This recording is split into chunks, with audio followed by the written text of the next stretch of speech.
Japanese Fairy Tales, The Enchanted Waterfall by Kate James. Read by #1 Marmaduke fan. This book is in the public domain.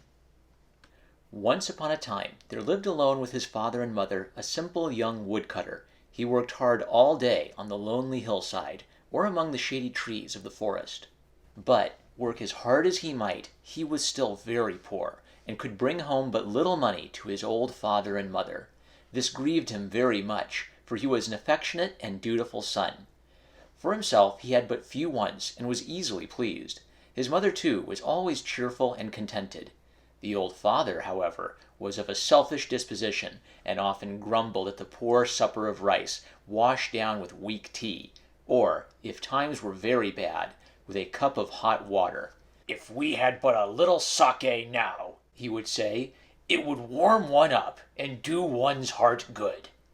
And then he would reproach the simple young fellow, vowing that in his young days he had always been able to afford a cup of sake for himself and his friends.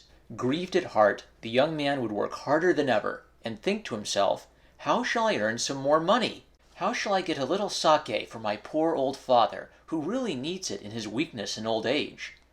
He was thinking in this way to himself one day as he was at work on the wooded hills, when the sound of rushing water caught his ear. He had often worked in the same spot before, and could not remember that there was any torrent or waterfall near. So, feeling rather surprised, he followed the sound, which got louder and louder, until at last he came upon a beautiful little cascade. The water looked so clear and cool that he stooped down where it was flowing away in a quiet stream, and using his hand as a cup, drank a little of it. What was his amazement to find that instead of water, it was the most excellent sake! Overjoyed at this discovery, he quickly filled the gourd which was hanging at his girdle, and made the best of his way home, rejoicing that now at last he had something good to bring back to his poor old father. The old man was so delighted with the sake that he drank cup after cup. A neighbor happening to drop in, the story was told to him, and a cup of sake offered and drunk with many words of astonishment and gratitude.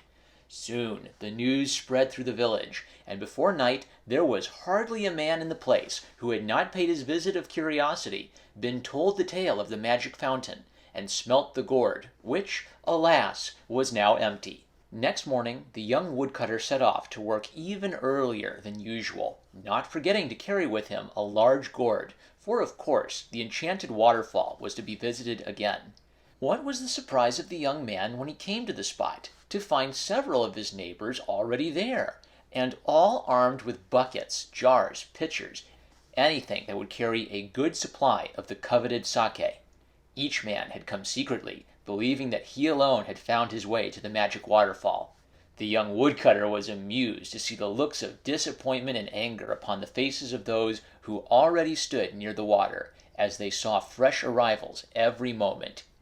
Each one looked abashed and uncomfortable in the presence of his neighbors, but at last one bolder than the others broke the grim silence with a laugh, which soon the others were fain to join in.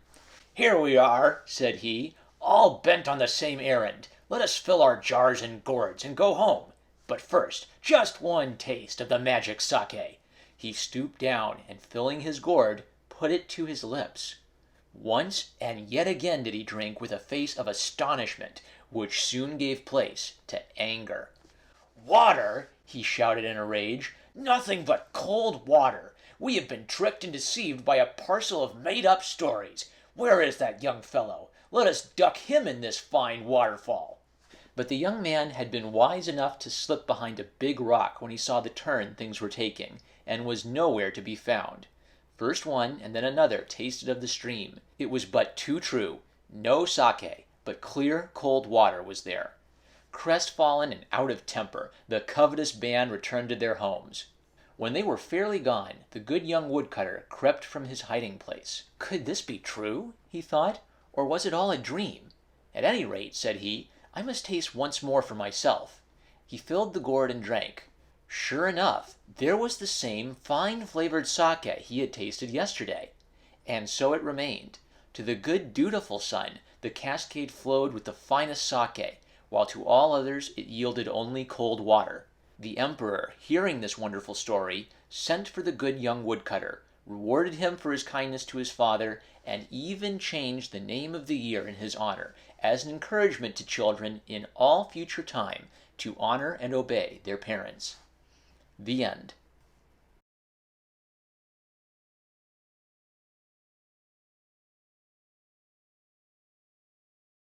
Testy, testy, you're my bestie.